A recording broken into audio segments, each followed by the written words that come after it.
How's it going, YouTube? Welcome back to ConstantlyVariedFitness. Today we're going to talk about competing in your very first CrossFit competition and what to expect.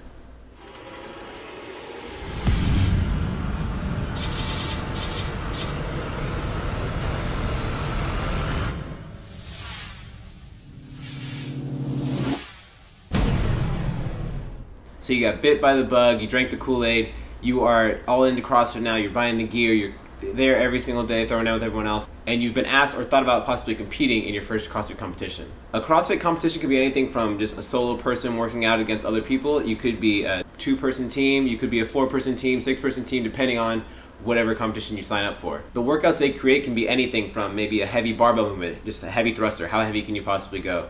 The next workout maybe being a Fran, a benchmark workout. And then third, possibly being something crazy that they put together, something that's really going to test your physical ability. No matter what level you're at currently with your fitness, if you still can't do certain exercises or you're still not the strongest person, there's different levels and different options you can choose for where you want to be in the competition. You can choose an advanced or the RX division, which usually on the top end, usually heavy barbell movements, a lot of skill heavy movements. There's intermediate in the middle, which is usually for the typical person that might not have a muscle up yet, might not have handstand push-ups, but can start doing toes to bars. They can start busting up a lot of pull-ups. And then the third option being the scaled. If you're only a couple months into CrossFit, but you're absolutely loving it, you're doing a competition, that's the one you typically want to go for. So once you yourself or your team has signed up for the competition, about a month out before the event, they'll start releasing some of the workouts you're going to see. Once you know these workouts, you want to make sure you're practicing them several times before the actual event. So you know exactly what's going to happen. You know how you're going to feel. You know the intensity you put into it. You know where you might need to scale back and kind of cruise and not totally blaze through and then end up killing yourself halfway through the workout.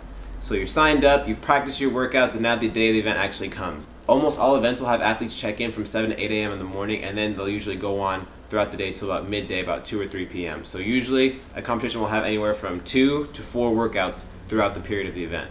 You will have your set time that you'll be going against other athletes with. So let's say they have 100 teams sign up, they're going to have certain heats going on, so you'll know exactly when you're going to go, so that way they can cycle through all the teams and get everyone doing the workout.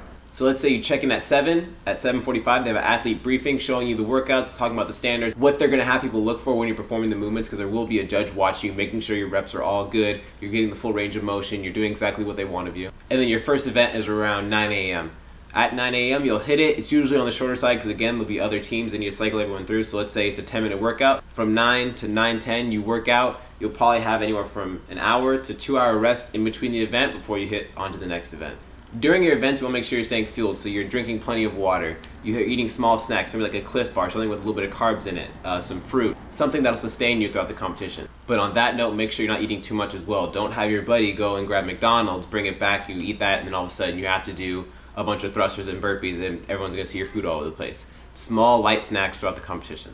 You'll be compared against everyone in your own division. If you sign up for intermediate, all the RX people will be in their own division, all the scaled will be in their own. You'll be compared against all the intermediate people. Competitions will kind of do their scoring system differently. Some will do, maybe if you took first place, boom, you get 100 points added to your score. If you took second, 95, third, 90, and etc. Some might do it whereas if you take first, you get 0 points, and kind of like golf where your goal is to have the least amount of points as possible. Competing in your first CrossFit competition can definitely be nerve-wracking, whether you're an advanced athlete or whether you have never competed in a sport in your whole life.